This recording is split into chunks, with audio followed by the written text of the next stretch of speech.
Fala pessoal, estamos começando aqui o terceiro episódio do Michelin Podcast. No último programa a gente conversou com o Ademar sobre compliance. O Ademar também compartilhou sobre esse setor dentro da empresa e a gente foi mais a fundo sobre esse trabalho. E, gente, que legal! E hoje, o Ademar falou muito sobre a Giane nesse podcast e hoje a minha convidada para falar sobre compliance, o direito trabalhista e entre muitas outras coisas desse trabalho incrível que é feito aqui. A minha convidada é a Giane. Giane, muito obrigado. Fico muito feliz de você estar aqui compartilhando um pouco da sua história, um pouco do trabalho que você vem fazendo aqui com a Ademar e a equipe de vocês. Bruno, eu que agradeço a oportunidade de falar sobre esse tema que para mim é muito além de trabalho, é um tema mesmo de vida, né? Quando a gente fala em trabalho, a gente fala em pessoas, a gente fala em sociedade, a gente fala em alimento na mesa. Então, o trabalho é algo, para mim, apaixonante, né? Então, é um prazer também estar compartilhando com você nessa oportunidade, produzida pelo Ademar, junto à nossa equipe, de estar falando um pouquinho sobre o nosso trabalho. Oi, Giane, você é especialista em direito empresarial e compliance? Na realidade, eu sou advogada, né? Me formei recentemente, mas eu já tenho um histórico aí dessa vida dentro do ambiente laboral, que eu fui, não sei se eu já posso falar, fui Claro. técnica de segurança, né? Durante boa parte da minha história de vida, da minha vida profissional. E consegui agora, né, me formar. E desde a faculdade, quem estiver me ouvindo, meus professores, meu foco era direito do trabalho, né? Devido a essa minha vivência profissional de vida laboral. Então, eu sou formada em Direito pela Faculdade de Ourinhos, a Unifil. Vim aqui trabalhar do Ademar recentemente, depois a gente vai falar um pouquinho sobre isso. Sou especialista em Direito do Trabalho Empresarial, é o meu foco.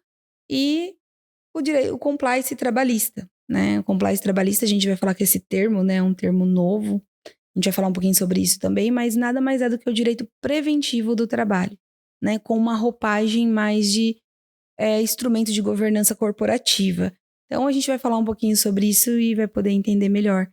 Mas é nesse mundo do direito laboral. Você trabalhou quanto tempo como técnica? Olha, Bruno, eu vou acabar falando minha idade pra você, né, Bruno? Tô brincando. Eu comecei o curso técnico junto com o ensino médio. Então, eu fiz o curso técnico e médio junto, com 17 anos, né? Eu sempre fui muito. O Ademar, eu vi o podcast dele falando, não vou dar um spoiler, né? Mas falando que ele é inconformado e eu tenho esse. Eu sou uma inconformada também, sabe? Então, eu fiz. E aí eu consegui um estágio com 17 anos numa usina de álcool. Por quê? Por determinação, porque eu queria trabalhar com usina, né? Depois eu vou, né, tive a oportunidade de contar um pouquinho dessa minha vivência também de infantil, de criança, né? Onde nasce. Porque eu acho que todo mundo tem sua história. Você escolheu sua profissão porque você teve uma vivência, talvez que você viveu lá, ficou guardado na sua mente, no seu coração, e você desenvolveu depois, né? E eu tenho uma vivência do rural. Apesar de estar recentemente trabalhando como advogada aqui na parte rural, vindo do direito urbano, do trabalho urbano, mas eu tenho um pezinho no rural desde essa época. Então eu fiz estágio menor de idade ainda, né? Com 17 anos, numa usina de cana, e era meu sonho trabalhar na usina, né? Depois eu vou contar pra vocês.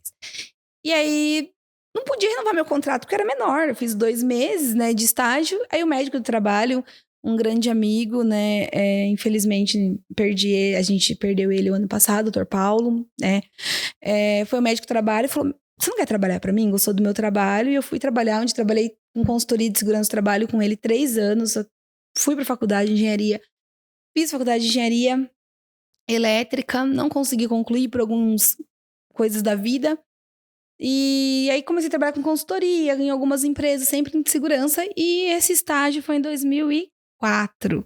Então aí a gente já tem 20 anos. Desde lá eu entrei nesse mundo da segurança do trabalho e com consultoria, assessoria. Quando foi em 2012 entrei para o Sistema S, fui professora do Senai durante 8 anos. Aí eu também trabalhei um pouquinho na educação e treinamento. Junto aí com as escolas da região, Ourinhos e região, Santa Cruz do Rio Pardo, onde tive a grata satisfação de trabalhar naquela empresa sensacional, com profissionais ímpares. Me formei e tô aqui, tá aí, trabalhando na Michelin e podendo aplicar toda essa vivência desses futuros 20 anos aí em 2024. E como que surgiu esse sonho seu em trabalhar na usina? Como é que foi isso? Então, olha, eu vou contar um pouquinho da minha história de infância, que até por isso que eu falo, as pessoas, o autoconhecimento ele é muito legal pra gente, quando a pessoa tá procurando a profissão, né? Eu sempre falo da gente auto se conhecer, saber que realmente nos traz alegria e realmente tá lá guardado na nossa infância. O meu avô, né, aqui na região a gente chama de turmeiro, mas naquela época, né, quando eu era menina, não vou falar o ano aí, né? Meu avô era, a gente chamava lá empreiteiro. Que é empreiteiro? Ele pegava os trabalhadores rurais do corte de cana e transportava naqueles caminhão pau de arara. Nossa, é bem antigo, mas era um caminhão, carroceria, e os trabalhadores rurais iam ali sem nenhum tipo de proteção, né? E aí, quando ia contratar essas pessoas, eu lembro que eu ajudava meu avô a pegar as carteiras de trabalho. Então eu tenho essa lembrança afetiva muito, muito nítida. Então formava aquelas filas de trabalhadores rurais, eles entregavam a carteira e meu avô me dava essa missão de pegar as carteiras, colocar no elástico, que as pessoas iam procurar emprego no corte de cana, né? Quem é mais novo aí, talvez já faz uns anos que não tem mais o corte de cana, mas vinha. E profissionais de Minas Gerais, trabalhar, ficar alojados em alojamentos ali dentro da usina, né? Pra quem não sabe, eu sou da cidade de Pau Sul, minha família foi criada lá na cidade de Pau Sul. Então eu tenho essa memória afetiva de pegando essas carteiras de trabalho, eu acho que ficou lá guardada no meu interior. E aí, quando tinha contratação, eu lembro que eu entregava lima, né? Não com a ajuda do meu avô, claro. Eu organizava ali com o meu avô entrega de lima, facão, né? Não tinha nem EPI, gente, naquela época direito, né? E engraçado que eles pagavam pelo EPI. E o meu avô levava essas pessoas até a usina, elas faziam registro, né, na carteira de trabalho pela usina, e meu avô fazia o transporte. Então, assim, eu tenho essa memória afetiva do rural. Então, o meu meio foi usina. Então, eu queria trabalhar ali na usina para ajudar aqueles trabalhadores, enfim. E então era o meu legado, né? E meu pai também trabalhava de motorista para levar as pessoas que vinham de outro estado. Então, essa é a memória afetiva que eu tenho, que talvez tenha me trazido até essa, essa missão, né? Que eu acho que todos nós, independente da sua profissão, se você é varredor de rua, se você é uma empregada doméstica, se você é um grande CEO numa multinacional, tem a ver com missão, né? A nossa missão. Então, me trouxe essa missão da advocacia trabalhista preventiva. Mas que legal, né? É muito legal a gente entender todo o contexto, né? Porque que você se transformou em especialista nisso, entendeu a sua paixão, né? Pelo segmento. E hoje, como que você explicaria assim, para uma pessoa que é leiga do assunto, entender o que que é o compliance, entender o que que você faz dentro das empresas? O Ademar falou muito sobre a parceria de vocês, né? De você estar ali no front, né? Tendo esse contato com as pessoas, com as empresas. Então, o que que é esse compliance, essa palavra, né? Legal. É, como que é isso? Bom, Bruno, primeiro vamos começar, né? Meu pai sempre fala assim, vamos para ir para frente, vamos um pouquinho para trás, para a gente entender antes de eu falar do compliance, essa palavra no inglês, porque realmente ele veio do inglês, né? Mas nada mais é do que o direito do trabalho preventivo. Nessa minha vivência, né, de anos aí com segurança do trabalho, eu comecei a perceber que as empresas elas querem ser conformes à legislação. Nenhuma empresa, ela contrata para o funcionário se acidentar e nenhum trabalhador vai buscar emprego para também se acidentar. Mas nessa relação há alguns riscos do negócio, risco da atividade, que faz com que aconteça algumas desconformidades, né? Então, eu comecei a perceber que para mim ajudar o trabalhador, ajudar a empresa, teria que estar na empresa. Eu teria que estar no antes do acontecimento. Porque depois que eu tenho uma lesão, depois que eu tenho um dano, eu não preciso, tá? Eu vou reparar.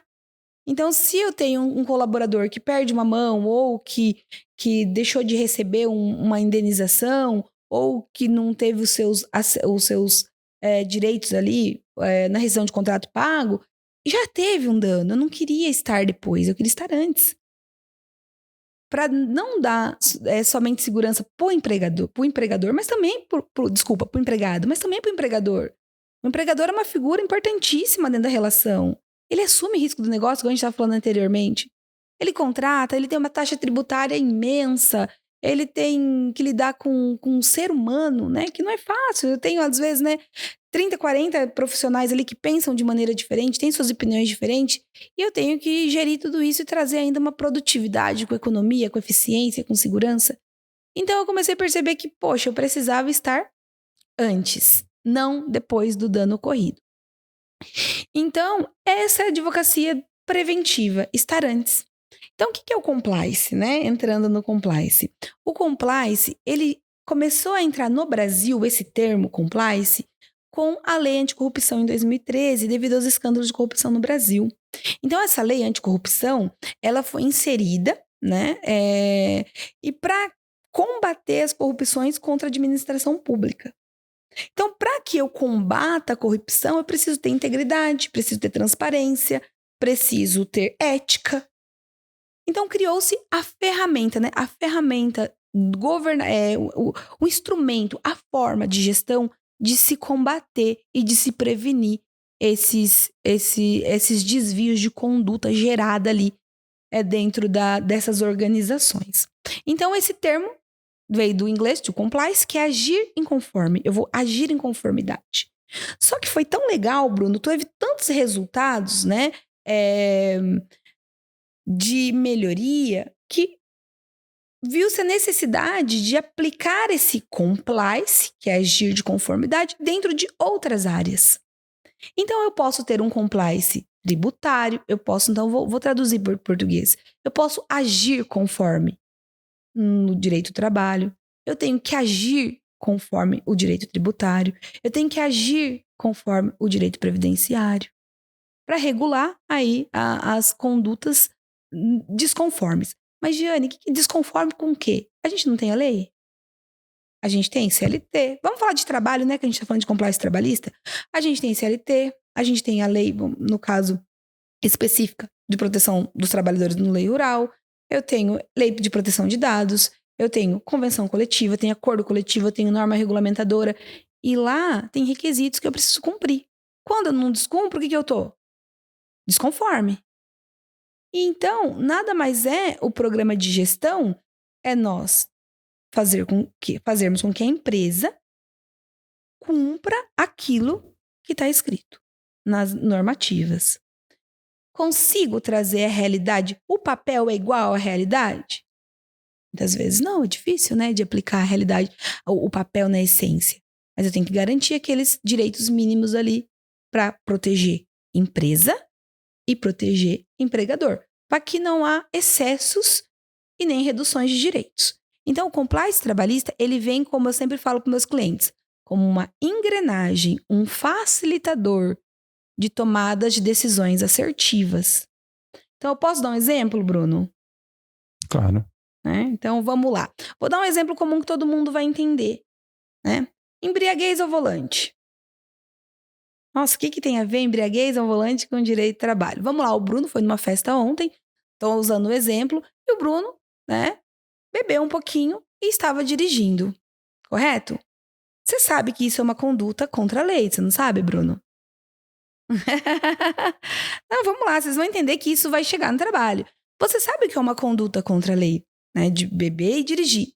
Mas, eu já fiz isso algumas vezes, né? E vamos entrar no compliance. Vamos entrar algumas vezes, já fiz algumas vezes isso, não tô bem, não bebi tanto, só foi um pouquinho, assim, uma dosezinha ali, só um gin, só experimentei. Então você assume esse risco de dirigir. Fez uma escolha não assertiva, uma escolha errada. E essa escolha traz consequências no âmbito penal, né? Traz consequências para a família, de repente para você, para sua família. Então você assume esse risco. Só que tem um amigo seu que fala, ô Bruno, isso aí não pode, isso aí, você pode machucar alguém, você pode assumir um crime. Esse amigo é o compliance. É o amigo que vai te ajudar a fazer a escolha assertiva. Que no momento você, eu tô acostumada a fazer isso, né? Tá aqui, nossa, mas Eu tenho que pagar esse adicional aqui na folha de pagamento? Tem, mas a vida inteira a gente não pagou? Não, mas o compliance vem e fala, tá vendo lei e tal? A gente precisa cumprir isso. Então, o compliance é aquele amigo que no momento que você você precisa tomar uma decisão, porque na empresa a gente precisa tomar várias decisões. É aquele amigo que vai te dar a decisão acertada, a decisão que vai evitar que você tenha transtornos futuros, mesmo que nunca tenha acontecido antes. Ô, Jane, hoje vocês atendem grandes empresas e o mais difícil para vocês é as empresas entenderem a importância do compliance ou a implantação? São as duas coisas, né? Hoje, o nosso nicho aqui, as pessoas que nós atendemos, elas são muito conscientes da necessidade de se cumprir, né, a legislação. Então, quanto à contratação hoje, pensando nos nossos clientes, pensando na região que a gente atua, nós temos algo a nosso favor, que é essa consciência das empresas estarem querendo proteger tanto o patrimônio delas quanto o patrimônio humano. Então, hoje a gente tem essa vantagem, vamos dizer assim, né? Que as empresas são muito conscientes, são pessoas que a gente trabalha pro agro, e são pessoas que vivenciaram, né? Às vezes é a empresa que vem de gerações, vivenciaram dificuldades, valorizam as pessoas. Então elas buscam esse programa que a gente faz de integridade, transparência e ética. E sobre a implantação? Quanto à implantação, é complicado. Por que é complicado? É muito bonito de se ver, né? Quando funciona, é gratificante. Mas por que é complicado? Primeiro, nós temos uma legislação trabalhista complexa, né? Ela é complexa. Nem sempre ela é moldada dentro da realidade. Tá? Eu poderia dar para você vários exemplos de situações. Eu vivencio isso diariamente, porque aparenta que a nossa legislação não foi construída para o trabalho rural, ela foi construída para o trabalho urbano. E o trabalho rural, às vezes, é diferente do urbano, que é diferente do marítimo. Então, a gente tem que ali sempre estar encaixando. Então, a complexibilidade das normas... Então, a gente tem Constituição, CLT, a gente tem precedente, tese, súmula, OJ, que são as orientações jurisprudenciais. A gente tem acordo, norma coletiva, norma regulamentadora. Então, a gente tem aí uma infinidade de normas. Então, como nós, no compliance, precisamos analisar as normas para que elas sejam aplicadas na sua essência, não há um complicador aí que é essa situação. A segunda situação é questão cultural, tanto de empregado quanto de empregador. O que são as questões culturais? Eles falam que é a síndrome de Marília Gabriela, né? Eu nasci assim, eu cresci assim, né? Então, assim, mas aqui sempre foi dessa maneira. Nunca, a gente não tem demanda trabalhista. Mas eu preciso usar esse EPI? Mas aqui, ó, eu não vou trabalhar ali, que aqui é melhor. Aqui vocês põem muitas regras, né? Então, tanto dos dois lados, tá? Não tô falando que é só da empresa ou só do empregador, dos dois lados. Aqui eu não vou trabalhar, aqui tem muita regra. Né? Tem trabalhador que não gosta de trabalhar com regra. Né? Infelizmente, ainda tem as situações. Então, esse é outro complicador. Outro complicador também que são uma infinidade de documentações. Então, o compliance, além de ser aquele amigo conselheiro que vai dar os melhores conselhos, o compliance também é aquela engrenagem que vai fazer todos os setores funcionarem. Imagina uma máquina não lubrificada. Quanto de prejuízo, quebra que ela pode dar? O compliance é a graxa. Eu vou unir o RH com a gerência. Eu vou unir o RH com a segurança do trabalho. Eu vou unir o RH com o departamento financeiro, com o departamento de compras, com o administrador da fazenda que precisa tomar uma decisão, como contratar, de que forma contratar. Será que a contratação dele está específica dentro da lei? Então, a engrenagem ela faz com que as decisões sejam tomadas de forma que não prejudique o meu fornecedor interno. E o fornecedor interno, a gente sempre fala, né? Fornecedor e cliente interno dentro do sistema de gestão. Então, o RH, ele fornece, às vezes, informação para o gerente para o RH. Então, às vezes, vou dar um exemplo. Eu gosto muito de trabalhar com exemplo. Acho que o Senai me trouxe essa didática, né, de ser instrutora. Às vezes, o que acontece? Lá na fazenda, vou dar um exemplo. Lá na fazenda, eu preciso de um colhedor de algum produto ou de um trabalhador rural. E aí tem um cara muito bom. Tratorista. Nossa, o cara operou trator em outra fazenda e eu preciso contratar ele, eu vou contratar ele. Aí chega lá, contrata, põe o cara pra trabalhar e avisa o RH depois. Não comunica o RH. O RH vai fazer os exames, tratorista dá problema no coração. E aí? Como que eu vou explicar para aquele cara que vai ser contratado como tratorista, que ele não pode ser tratorista, mas já prometeram para ele, porque foi encarregado, que não tomou uma decisão assertiva ao consultar o RH? Isso é um exemplo, tá, gente? Mas pode acontecer. Então, qual que seria o caminho certo? O que o compliance fala? Procedimento de contratação. Então, antes da contratação, ali a gente vai fazer os exames de saúde, a gente vai ver se aquela pessoa está apta, aí depois proceder. Então, são regulamentações. Então, também, Bruno, outra dificuldade é fazer com que todos os setores conversem, porque lá o administrador ou o encarregado, ele quer mão de obra. Ele quer ter gente trabalhando ali para entregar. Só que RH, ele precisa fornecer mão de obra para ele que cumpra a lei. Então, fazer com que essas duas pessoas conversem, entendam e falem, olha, você precisa de uma mão de obra, mas eu também preciso contratar pessoas adequadas. Essa também é outra... eu não vou falar dificuldade, mas eu vou falar que é algo que a gente precisa vencer, sabe? Assim, é uma barreirinha que a gente ultrapassa ela. Mas traz uma... O compliance é uma via de mão dupla, né? Tanto do colaborador quanto da empresa, né? Se um dos dois não faz a sua parte, não dá certo, né? Não dá. Não, precisa. Isso aí é união. Em prol da vida e da segurança. Os nossos colaboradores aqui das nossas empresas são colaboradores conscientes. Às vezes eu fico me perguntando, né? Como que... Eu conversando aqui na empresa, né? Às vezes o empregador compra um equipamento caríssimo. E aí o funcionário não quer usar. E existem funcionários que querem usar e tem empregador que não compra. É igual você falou. Precisa. Uma vez um colega falou assim, para casar até dois é melhor, né? Então, os dois. Os dois precisam cumprir a legislação. Cumprir o que as determinações precisam para a gente poder ter êxito. Hoje, quando uma empresa chega até vocês, como que é o mapeamento para vocês começarem a fazer se destrinchar das obrigações, do alinhamento? Então, um exemplo, uma empresa nova chega até vocês, como que é o passo a passo, a jornada, né, dessa empresa aqui com vocês? Tá, vamos lá. Como o compliance, né, ele trabalha com gerenciamento de riscos. Que riscos são aquelas desconformidades que eu falei para você? Você assumir de fazer algo que às vezes não está em cumprimento com a lei. A empresa chega, né, demonstra pra gente aí a necessidade dela e nós vamos até ela. Primeiro contato, Bruno, antes de mais nada, que é o principal do compliance, é o comprometimento da alta direção ou da alta administração. E que é esse comprometimento? Ela entender, né, todo o objetivo do compliance, que é a integridade, transparência, e ela assumir com a gente esse compromisso. Por que eu falo assumir com a gente esse compromisso?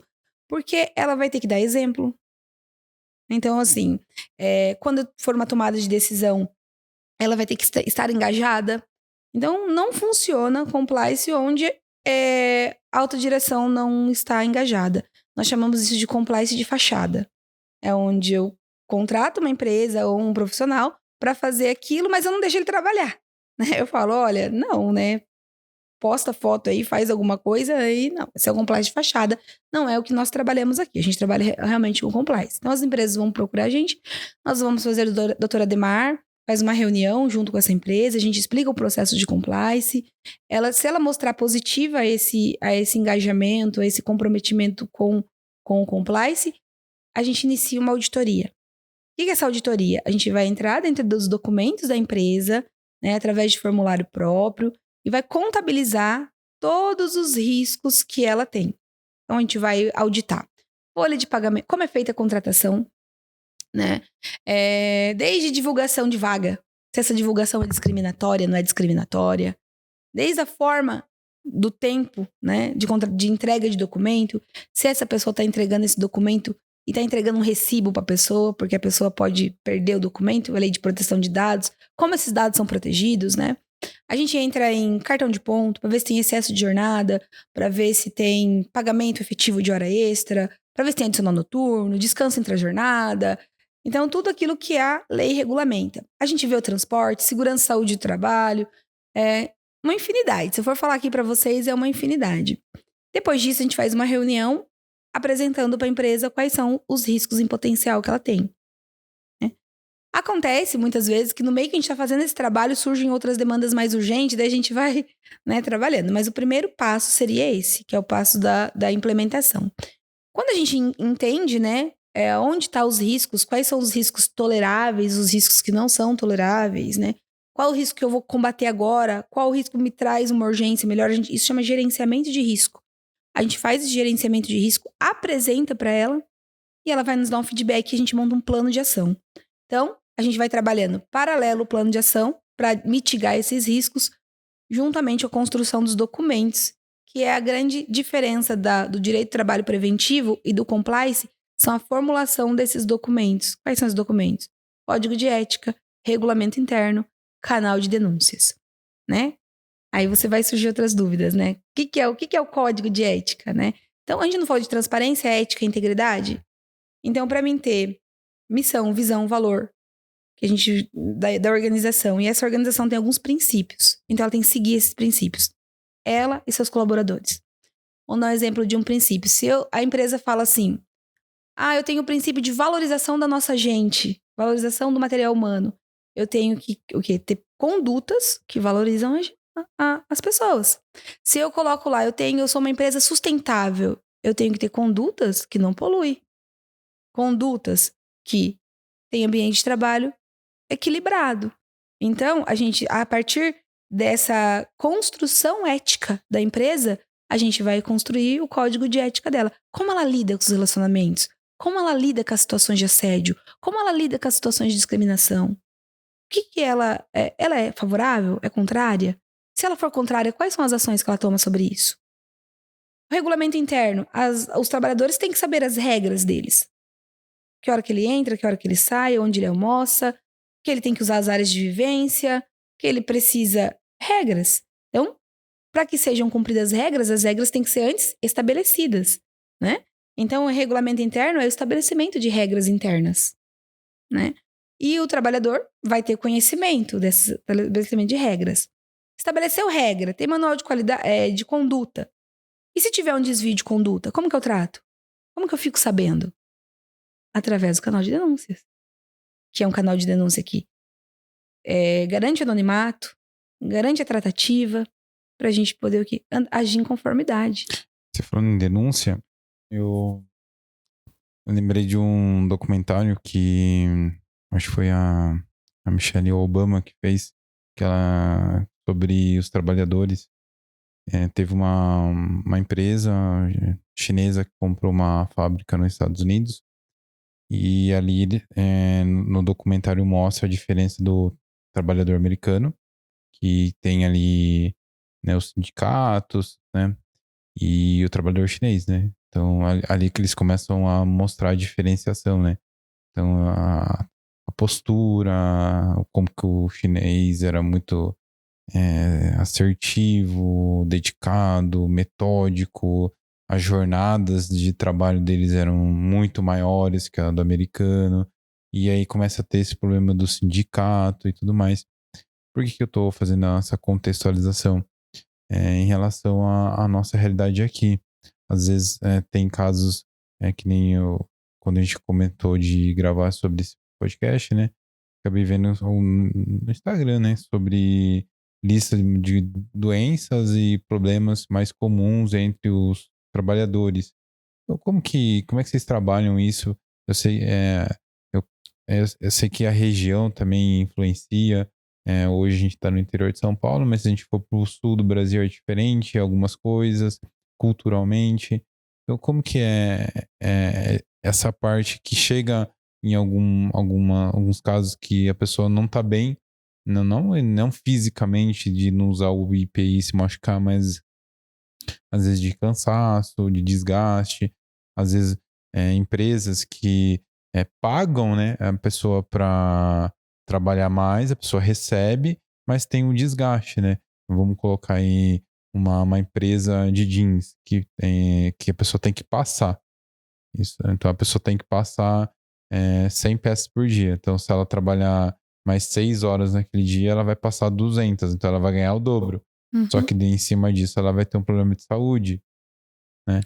Então, como que existe mesmo essas listas de problemas mais comuns? Não existe? Então, eu queria que você fizesse uma pontuação sobre isso e também sobre a parte cultural, né?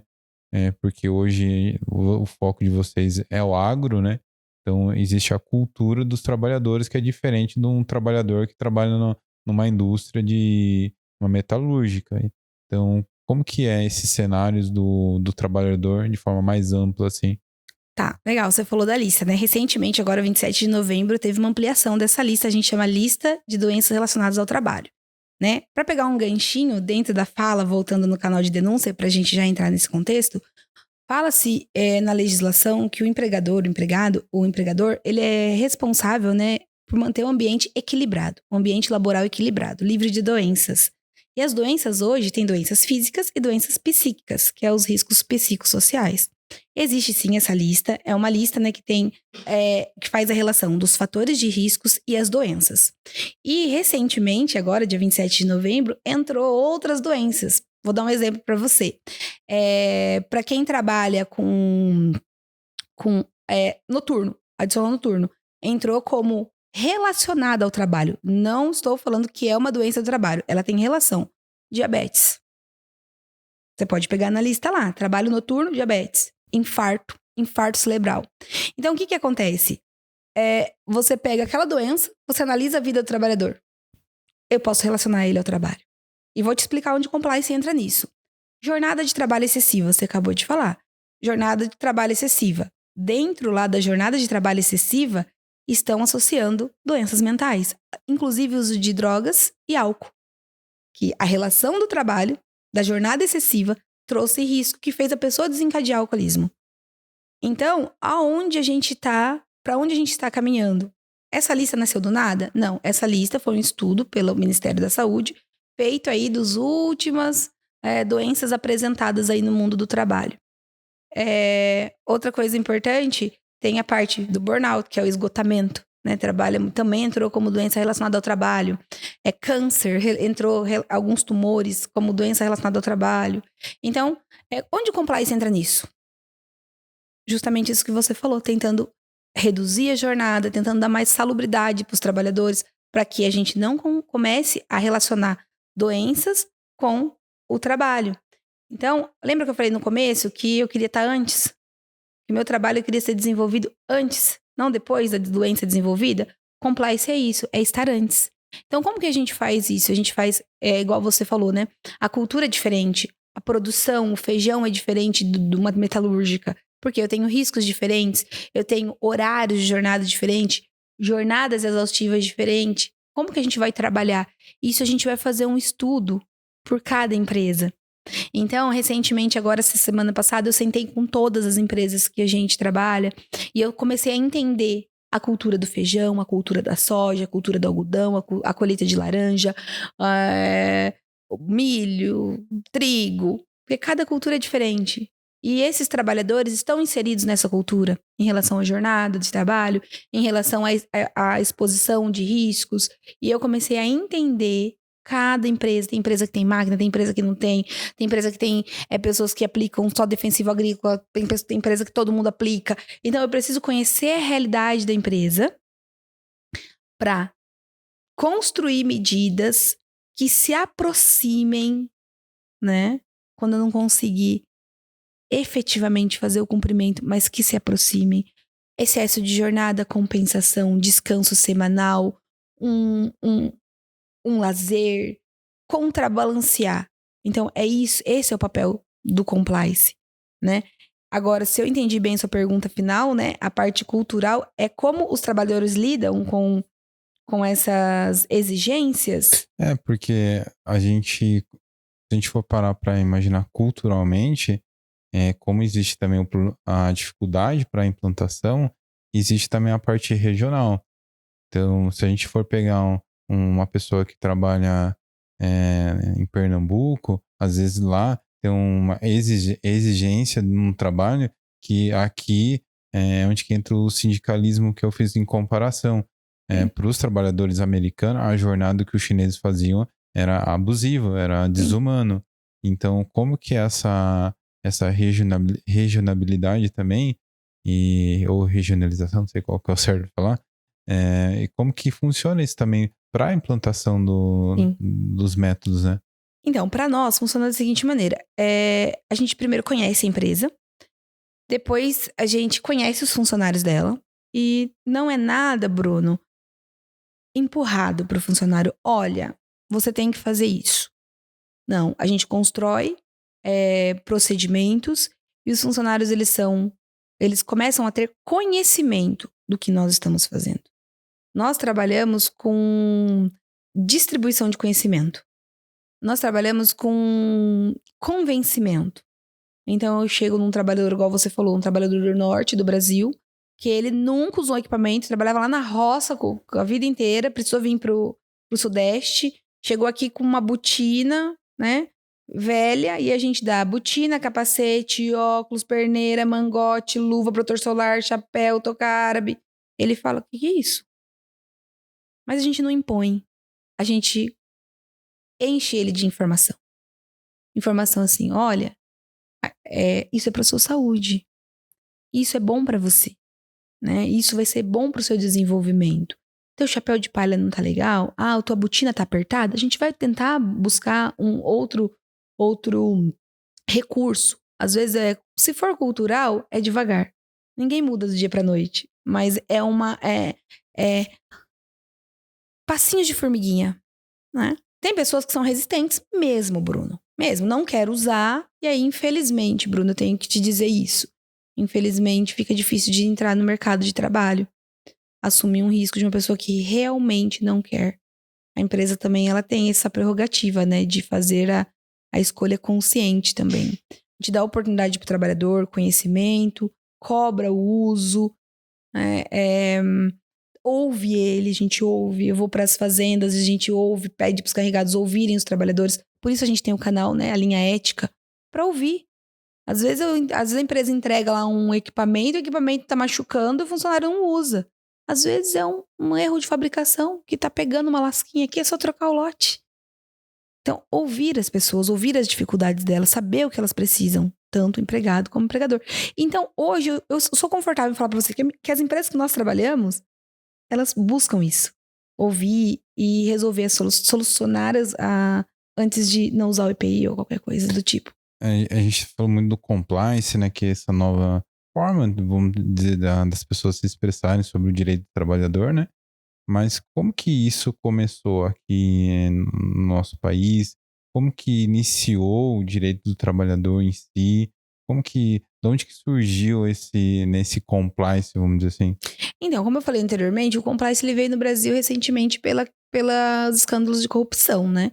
Então, ele não veio como compliance trabalhista, ele veio como compliance, onde as empresas que prestavam serviço ali para os órgãos públicos, né? Tinha aqueles escândalos de corrupção. E aí veio a questão do compliance de agir conforme, que veio do Banco Imobiliário dos Estados Unidos, isso já era dos Estados Unidos em 1960, trouxe para o Brasil, entra na lei anticorrupção, que essa lei trazia responsabilização civil às pessoas que tinham corrupção. Então, o projeto em si, a ferramenta de governança em si, ela foi. Não estou falando o resultado da aplicabilidade dela, mas a forma com que ela é desenhada podia ser trazida para outras áreas. Então, hoje, se você pedir para mim resumir para você em palavras simples que a pessoa entenda o que é o compliance é um programa que te ajuda, que ajuda a empresa a cumprir a legislação de forma global. O que é de forma global? Quando eu falo global, dentro da própria organização. Ela tem RH, como eu falei, ela tem financeiro, ela tem... E todos esses tomam decisões. As decisões têm que ser tomadas por um bem comum. A decisão assertiva é aquela decisão que beneficia todos e não traz prejuízo para ninguém. Só que o cara que tá em compras, o que ele tá pensando? Comprar. Então eu vou comprar o EPI mais barato. Mas o EPI mais barato não é o EPI que vai atender a segurança do trabalho. A segurança do trabalho, ela vai contratar o funcionário melhor em segurança, mas não é o funcionário melhor que dá o rendimento da produção.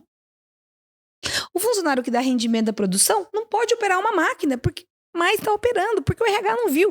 Você entende que cada pessoa toma decisões individuais que geram os riscos. E onde está o empregador nessa, o dono da empresa? Ele está ali buscando o negócio sobreviver. Ele não está preocupado com a decisão que o técnico de segurança vai tomar. Assim, diretamente, tá? Ele quer o resultado. E muitas vezes fala, nossa, aquela empresa ela não está cumprindo a lei. Às vezes não é a empresa em si. São decisões individuais. Por que as pessoas tomam decisões individuais não assertivas? Às vezes por falta de conhecimento. Eu já entrei em empresa que o gerente às vezes não sabia de uma lei, vamos dar um exemplo, que tinha que pagar, que tinha que fazer descanso de 11 horas entre uma jornada e outra. Não sabia. Ai, não sabia. Eu não sabia que tinha limitação de 2 horas extras por dia. Ele não sabia disso. Ele tá errado em não saber? Não, o jurídico, né? Por isso que a gente, que do direito, a gente entra nessa esfera, né? A gente traz o nosso conhecimento jurídico, o nosso conhecimento das normas, né? O nosso conhecimento e aplica isso no dia a dia. Então, isso é o compliance. O compliance, ele é o elo de ligação entre todos os setores com o objetivo de cumprir a lei de forma efetiva. Não cumpra a lei aqui eu não cumpro. Cumpra a lei aqui eu não cumpro. Não. Por quê? Porque a visão é focada. O compliance é uma visão abrangente do negócio. É a lei da prevenção de acidente, mas não é só prevenção de acidente, é o pagamento de uma verba rescisória, é um funcionário que está trazendo um atestado, quantos dias ele pode ficar na licença paternidade, é dia útil, dia corrido. É muita regra, Bruno. Eu vejo que o compliance é uma via de mão dupla, né? Que tem que ter muita conscientização. A gente falou muito sobre os direitos de ambos, né? Da empresa e do trabalhador, cultural, e mesmo se a pessoa vive em uma região totalmente diferente, não é imposto, né? É adequado. A pessoa tem que se adequar, porque no fim, né, é o bem para ela. E até que o Ademar comentou no outro podcast, né? Se a pessoa não segue, a empresa também não precisa pagar uma multa porque a pessoa não. Não, a empresa vai lá, alerta, notifica e ensina essa pessoa. Eu também quis fazer esse paralelo em relação à parte cultural, porque né, existe casos assim que essa é uma barreira, né? Da pessoa não conseguir fazer o uso do EPI, porque pode ser, exemplo, um caso que você comentou da sua história particular. Ele é um trabalhador lá da época de cana que usava as ferramentas daquela forma e isso passou da geração para outra geração. Então, e agora é a forma da pessoa trabalhar e ter uma qualidade de vida, né? Além do trabalho, né? Então, Jane, eu fico muito feliz espero que tenha sido de forma bem simplificada para pessoas que também, como eu, não sou especialista do assunto e entender um pouco mais a fundo o seu trabalho, o trabalho que vocês fazem aqui e entender a importância disso também, né? Eu acho que esse podcast vem muito mais para conscientizar não só os empregadores, né, mas as pessoas que também estão ali entender a importância da qualidade de vida, de seguir o que a empresa passa, se tem treinamento, né? Nas empresas, quando uma empresa ela dá um treinamento para o funcionário, para o colaborador aprender, às vezes usar uma saída de incêndio, por um bom motivo, né? Não é para você faltar ou não prestar atenção, né? Então eu fico muito feliz. Se você tiver alguma mensagem final para deixar pro pessoal. Eu que agradeço a oportunidade. É um assunto técnico, mas é um assunto também de conhecimento de todos, né? Todos os trabalhadores. É uma visão diferente, otimista. Eu falo que é uma visão otimista, porque nós temos que cumprir a lei, né? Independente ou não. Por quê? Com o objetivo, que é trazer segurança jurídica para os nossos clientes e também qualidade de vida, igual você falou, para os trabalhadores. Porque os nossos clientes, eles estão interessados em qualidade de vida para os trabalhadores deles. Porque produz melhor, né? Melhora a nossa sociedade num contexto geral e leva alimento, né, para todo mundo. Então, olhar essa forma da proteção do trabalhador e também da proteção da empresa que assume essa infinidade de riscos que a gente já falou. E como você falou, é uma via de mão dupla, né? Tem que ser admitido por todos. Então, eu queria agradecer, né, a oportunidade de estar falando sobre esse tema, que é um tema que para nós aqui, não é só para mim, para nós do escritório é importantíssimo, trazer essa proteção do ser humano através de condutas. A gente nem falou, talvez, outra oportunidade das condutas éticas não discriminatórias, né, sobre assédio moral. Tem várias coisas que assédio sexual, várias coisas que estão aí no contexto do trabalho, que são temas que a gente tem que falar com grande delicadeza, que são temas muito delicados, mas são temas que são necessários de fala, né? Então, que a gente também trabalha isso no compliance. Então, muitas coisas que a gente trabalha no compliance, a gente não conseguiu falar nesse podcast, porque é um tema bem extenso. Quem sabe a gente pode fragmentar isso em outras oportunidades, né? Com certeza. Então, deixa aqui meu agradecimento. Foi muito bom, Bruno, falar com você nesses momentos aí, falar um pouquinho do que eu tenho aí de missão na minha vida, né? Jenny, muito obrigado. Quero agradecer a todos vocês que nos assistiram até o finalzinho. Fica o convite para vocês assistirem aos outros programas também. Fica o convite para você que quer ver um trecho de algum programa, de algum especial que venha acontecer sobre. Então, fica o convite para vocês seguirem o canal, se inscrevam, vai vir muita coisa legal. A gente deu a dica aqui para a gente gravar novos programas sobre assuntos mais específicos dentro do trabalho que é executado aqui. Então, é uma gama infinita de assuntos que podem ser conversados e com o grande intuito de conectar vocês com conhecimento, vocês estarem mais a fundo sobre os direitos do trabalhador, o seu, e também conhecer um pouco do trabalho que eles fazem aqui, que na rede social às vezes não fica palpável, né? Então a gente traz um pouco aqui do dia a dia deles para vocês entenderem um pouco atrás, né, dos bastidores da vivência de vocês. Gente, espero que tenha sido esclarecedor. Foi um prazer estar aqui com vocês novamente e vejo vocês no próximo podcast. Valeu!